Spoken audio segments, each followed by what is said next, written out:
তুমি কি করছো এখানে? সরে যাও। তুমি কোথাও যেতে পারবে না। বলেছি সামনে থেকে যাও। সদরুদ্দিন, কি হচ্ছে এখানে? তোমার কিছু না। আমি জানি তুমি কোথায় যাচ্ছ। তুমি এখানে কি করছো? আয়শা, তুমি কি করছো?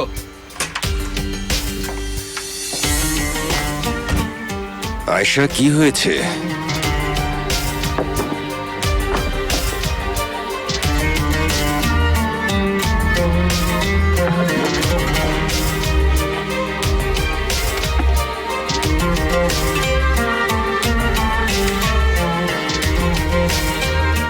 এসব তোমার গাড়িতে কেন? আমার বন্ধুকে দেখাতে যাচ্ছিলাম এগুলো। তোমার বন্ধুর নাম কি এহসান নাকি সদরুদ্দিন? কি? ও ফাইলগুলো মালিকদের কাছে নিয়ে যাচ্ছিল বাবা। মোস্তফা, চুপ করো, না হলে আমি। তুমি এগুলো নিয়ে যাচ্ছ কেন? বলো সদরুদ্দিন, আমরা জানি। কি জানো তোমরা? কি জানো তোমরা? কিচ্ছু না। মুস্তফা, তুমি বলো। আমি জানি খারাপ কিছুই হবে, কিন্তু বলো।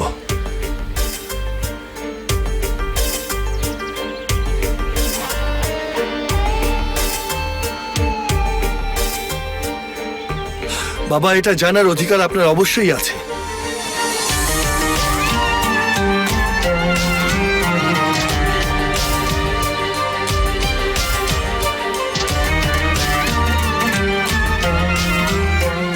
আপনার নাতি হাসান সদরুদ্দিনের ছেলে না, অন্য কারো।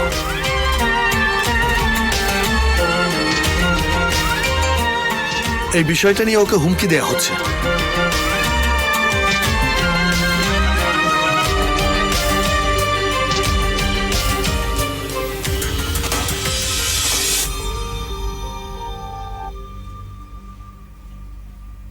আপনি বলেছিলেন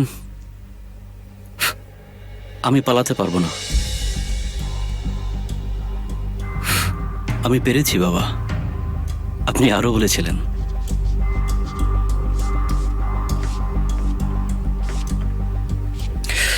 আমি নাকি পারবো না,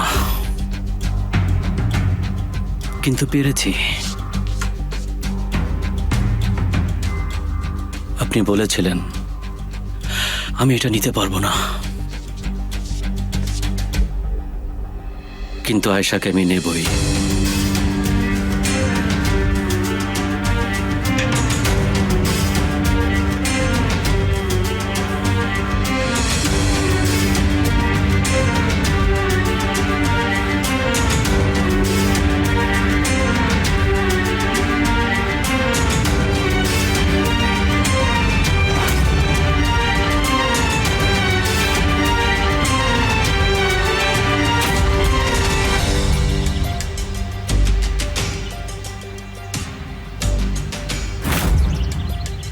বলো, এটা সত্য না? বাবা, প্লিজ একবার আমার কথা শুনুন। সঙ্গুল, ভেতরে যাও, পরে তোমার সাথে কথা বলবো। যাও।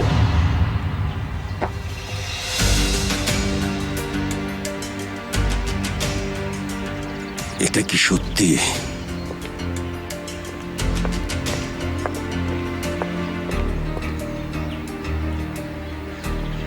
সত্যি সত্যি বাবা, হাসান আমার ছেলে না।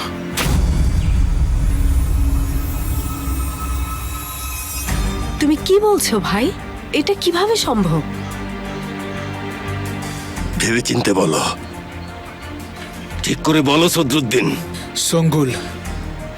সঙ্গুল এই বাচ্চাটা অন্য আরেকজনের কাছ থেকে নিয়েছে। কার থেকে? অন্য কেউ না, ডাক্তারের সাহায্য নিয়ে। তুমি তাহলে এই বিষয়টা নিয়ে শুরু থেকেই জানতে? জানতাম। সদরুদ্দিন, কি বলছেন আপনি? আমি বলতে পারিনি।